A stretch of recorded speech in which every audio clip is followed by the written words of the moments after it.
পর টুপিটা পর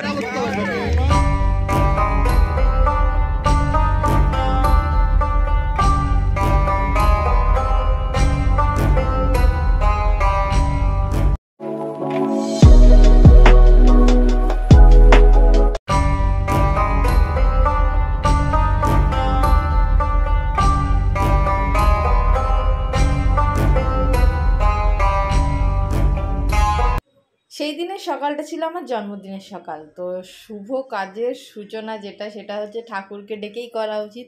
তো আমি স্নান করে সর্বপ্রথম ঠাকুরকে বাড়িতে পুজো দিয়েছিলাম। দিয়ে মা তাও মন্দিরে পুজো দিতে পাঠিয়েছিল চন্দ্রকে দিয়ে। আমি তো যাইনি, কারণ এত গরমে আমি যাইনি। ওই গিয়ে পুজো দিয়েছিল। আমাদের এখানে কালী মন্দির রয়েছে সামনে, ওখানে গিয়ে পুজো দিয়েছিল মা। সেখানে তাই প্রসাদটা আগে মুখে ছুঁয়ে দিল, আর তারপরে মা টেবিলে এত মিষ্টি দিয়ে রেখেছে। এই সময় যদি আমি এতগুলো মিষ্টি খেয়ে নিই, দুপুরে আর ভাত খেতে পারবো না। এমনিতেই জন্মদিনের দিন আমার পুরো পেট পুরো আইঢাই, এই ফাটি সেই ফাটি, এরকম একটা সিচুয়েশানে থাকি। বাড়িতে এত খাওয়া, তারপরে সব পছন্দের মেনু থাকে, ছাড়তেও পারিনি। যে মিষ্টিগুলো দেখো সেগুলোও পছন্দের। এই হচ্ছে আমার দুপুরের লাঞ্চের থালি।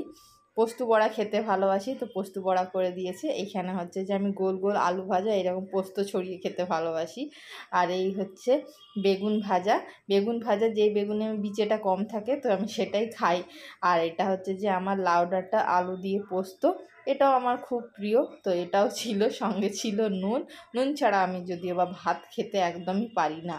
আর আমার সবচেয়ে পছন্দের মাছ চিংড়া মাছ, যেটা মা হচ্ছে যে মালাইকারি করে দিয়েছিল। আর তারপরে সেকেন্ডে যেটা আছে মোরলা মাছের পেটের ডিম ভরা যে মোরলাগুলো, সেগুলো আমি বেশি পছন্দ করি, তাই মা এটারও ঝাল করেছে। আর এখানে রয়েছে মুসুর ডালটা এরকম চাকচা মুসুর ডাল খেতে ভালোবাসি বলে ওটাও করে দিয়েছিল। আর ছিল এখানে চাটনিটাও বুঝতে পারছো একটু স্পেশালি আমার পছন্দের। আর পায়েস ছিল, আর এখানে দই, এই হচ্ছে গ্লাস, আর এই হচ্ছে আমার পুরো মেনুটা। মানে কি সুন্দর সাজিয়ে দিয়েছে দেখো, মানে এতগুলো পেটে ঠুসবো। আর পাঁপড়টাও কিন্তু আমি খুব ভালোবাসি, এখানে না পাঁপড়টাও দিয়েছিল, যেটা দেখানো হয়নি। আর এই হচ্ছে যে পুরো পায়েস, এত হচ্ছে যে পুরো মানে ডেচকি ভর্তি পায়েস করেছে। এই কারণে এটা চন্দ্রের বাড়ি যাবে, মামার বাড়ি যাবে, তো সেই জন্য এতটা পায়েসও করেছে। এবার চলে এসেছি আমাদের মেনুতে মানে খেতে বসেছি দুজনে একসাথে। আমি যদিও খেতে বেশি কথা বলা একদমই পছন্দ করি না, আমার মা তাও একটু বকর করে। আমি যতটা পারি হুঁ হ্যাঁ দিয়ে চালিয়ে দিই। আমার মনে হয় যেন আমার খাওয়ারটা একটু গন্ডগোল হচ্ছে, একটু ডিস্টার্ব হচ্ছে, মন দিয়ে মনে হচ্ছে খেতে পাচ্ছি না। আবার যখন এই রকম সব পছন্দের মেনু থেকে থাকে তখন তো একদমই না। আর মা হচ্ছে যে সব জিনিসটা আমাকে বেশি দিয়ে দেয়, নিজে কম নেয়। চিংড়ি মাছটাও তাই, দেখবে কোনটা হচ্ছে যে সাইজটা একটু বড়, তো সেটা হচ্ছে আমাকে বেছে দেয়। এইভাবে খাওয়া দাওয়া শেষ করেছি। আর কাকু নিয়ে এসেছিলো একটা কেক। কাকু সেদিন দুপুরে ছিল না, কারণ কাকুর তো অফিস ছিল। আর কেকটা হচ্ছে যে বিকেলবেলা কাটলাম, কেকটা ফ্রিজে রাখা ছিল। তো দেখো কি সুন্দর, মানে সেই একটা কেকটা এইরকমই ছিল আর কি, মানে কি সুন্দর একটা মনে চকচক করছে এরকম একটা। আবার এখানে ইচ্ছে করে চন্দনা দিয়ে এরকম একটা মজা করে লিখে দিয়েছে। তো কেকটা কাটলাম, নিজেদের মধ্যেই খেয়েছিলাম। বিকেলবেলার জন্য আবারও একটা সারপ্রাইজ ওয়েট করছিল, যেটা চন্দ্র অ্যারেঞ্জ করেছিল। সঙ্গে ছিল আমার ভাইরা আর কয়েকটা বন্ধু।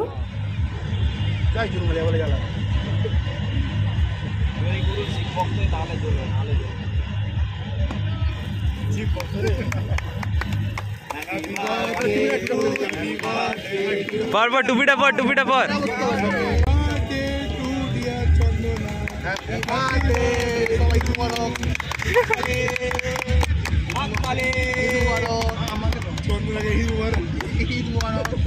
হ্যালো,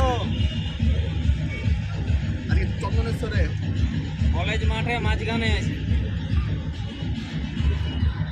তুমি দাঁড়াও, তুমি আছো কোথায় এখন?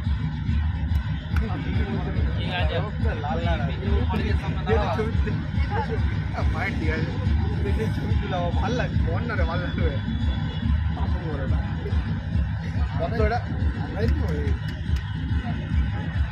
বেশি করে খানা গুলো এটা তো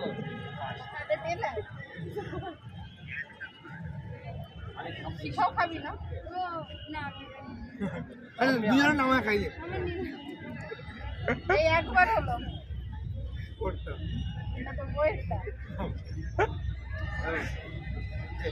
আমি গুড়ুলের কেকটা আমি কাটবো।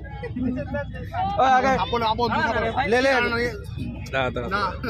तो गुड्डू के खाओ উপরে মালটা লেন, উপরে মালটা লেন, পাপড়িটা খানা। চিনি পাপড়িটা হয়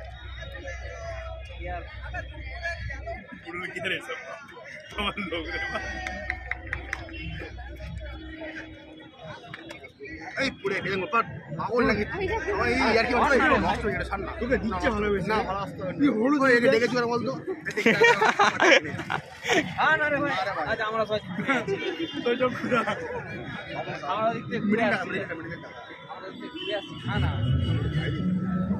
কি খাইনি কি খাইনি ওকে খাই দিনি, আমার মনে পড়ে বাবা মানে ধরা খাওয়ারে আমারে তোকে দিয়ে দিতে হবে বলে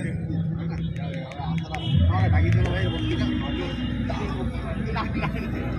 আজকে নাই ছিল ওটাই বেশি আজকে दाड़ा फोटो तुल बताओ আর ওই চিন্তা করে 100 টাকা